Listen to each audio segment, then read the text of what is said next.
อนุญาตសូមជម្រាបសួរពុកម៉ែបងប្អូនអ៊ំពូមីងលោកតាលោកយាយប្រិយមិត្តទាំងអស់កំពុងតែទស្សនាផេករបស់ចិន្តាស្រឡាញ់ធម្មជាតិទាំងអស់គ្នាទាំងក្នុងក៏ដូចក្រៅប្រទេសជាទីរាប់អានបាទមកស្គាល់នៅឱសថបុរាណជារុក្ខជាតិមួយដែលពុកម៉ែបងប្អូននឹកស្មានមិនដល់ថាពិតជាមានអត្ថប្រយោជន៍ដ៏អស្ចារ្យមែនរុក្ខជាតិមួយប្រភេទនេះជឿជាក់ថាពុកម៉ែបងប្អូនពិតជាស្គាល់ច្រើនហើយមិនពិបាកនឹងរកទេហើយសំខាន់នោះជាឱសថបុរាណខ្មែរយើងទៀតបងប្អូនវាអាចជួយព្យាបាលជំងឺច្រើនមុខបានដូច្នេះកុំអោយពុកម៉ែបងប្អូនទន្ទឹងរង់ចាំយូរខ្ញុំក៏សូមគោរពអញ្ជើញបងប្អូនទៅតាមដានទស្សនាទាំងអស់គ្នានៅស្គាល់ប្រភេទរុក្ខជាតិនេះហើយថាតើជួយព្យាបាលជំងឺបានអ្វីខ្លះហើយប្រើប្រាស់របៀបណាខ្លះតោះសូមអញ្ជើញទស្សនាជាមួយខ្ញុំបាទទាំងអស់គ្នាដូចតទៅបងប្អូនចង់យកមួយណាប្រើក៏បានដែរបងប្អូនយកផ្លែឈូកក៏បានយកផ្កាឈូកក៏បានស្លឹកក៏បានដូចតែគ្នាយើងយកទៅហែកឆាច់វាហើយយើងយកទៅហាលបងប្អូនណាហ្នឹងថ្នាំក្រពះពូកែស័ក្តិសិទ្ធិហ្នឹងបងប្អូនថ្នាំក្រពះពូកែលេខ1ហ្មងព្យាបាលឈឺក្រពះគ្រុនពោះវៀនចុកស្អល់ក្នុងពោះពេលប្រលឹមឡើងបងប្អូនក្អួតចង់ក្អួតចង្អោអីពេលដុសធ្មេញអីហ្នឹងបងប្អូនបានន័យថាក្រពះបងប្អូនណាអញ្ចឹងហើយបងប្អូនត្រូវយកផ្លែឈូកយើងដែលយើងហូបហើយហ្នឹងបងប្អូនយើងបេះវាឆាញ់ហើយចេញហើយផ្កាវាក៏បានដែរបងប្អូនស្លឹកក៏បានយើងយកឆែកចឹងហើយយកទៅហាលឲ្យស្ងួតទៅហាល2ថ្ងៃអីឲ្យស្ងួតទៅនៅក្នុងផ្កាវាបងប្អូននៅក្នុងផ្កាវាហ្នឹងយើងហែកវាឲ្យស្ដើងហ្នឹងបងប្អូនណា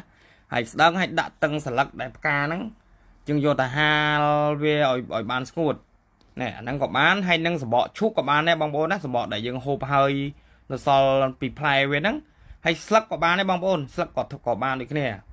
ទាំងបានទាំងសបកឈូកបានទាំងផ្កា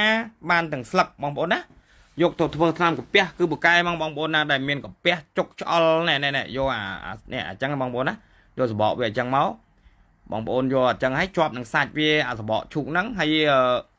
បងប្អូនដែលចុកកាពះហូបអីទៅចេះតែឆ្អល់ចេះតែចុកអត់បាត់សោះយើងសាក់មើលបានបងប្អូនសាក់មើលតាមខ្ញុំបានមួយអាទិត្យទៅ10ថ្ងៃដឹងណាគឺអត់មានបាត់ចុកឆ្អល់ក្អួតព្រលឹមឡើងទេអត់មានទេបងប្អូនធ្វើហើយសិក្សាហើយផ្ទាល់ហើយបងប្អូនខ្ញុំនិយាយមែនមិនអោយបងប្អូនប្រើប្រាស់ទាំងអស់គ្នាហ្នឹងបងប្អូនណាចឹងទីទៀតបាទខ្ញុំប្រាប់ពីរបៀបប្រើថាហូបប្រហែលថ្ងៃ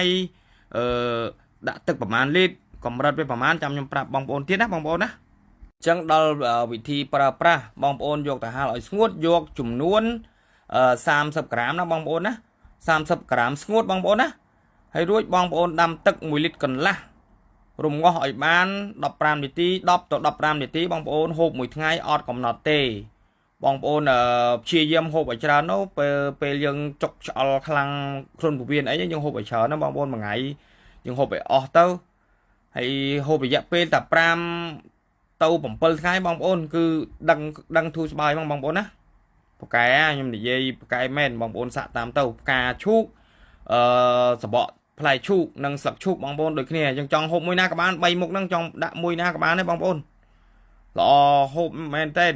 ហើយអត់ពិបាកមានក្លិនមានអីបងប្អូនណាអត់ទេបាទបងប្អូនមានប៉ុណ្ណឹងអរគុណដល់ការចំណាយពេលវេលាដ៏មានតម្លៃរបស់ពុកម៉ែបងប្អូនដូចជានៅក្នុងនិងក្រៅប្រទេសសូមអរគុណពុកម៉ែបងប្អូនជួយចុច like និង share comment និងចម្ងល់ហើយបើមានកន្លែងណាដែលមិនសមរម្យខ្វះខាតសូមពុកម៉ែបងប្អូនជួយបំពេញបន្ថែមតាមរយៈ comment បែបថាបណាសូមពុកម៉ែបងប្អូនអញ្ជើញមកថ្មីសូមជួយចុច like និងចុច follow page ម្នាក់មួយផងដើម្បីបានទស្សនាវីដេអូថ្មីនិង share ខណៈពេលនេះខ្ញុំចន្ទាស្រឡាញ់ធម្មជាតិសូមលំអរកាយគោរពលាខ្ញុំសូមសន្យាជួបគ្នានៅវីដេអូក្រោយបន្តទៀតអរគុណនិងជម្រាបលា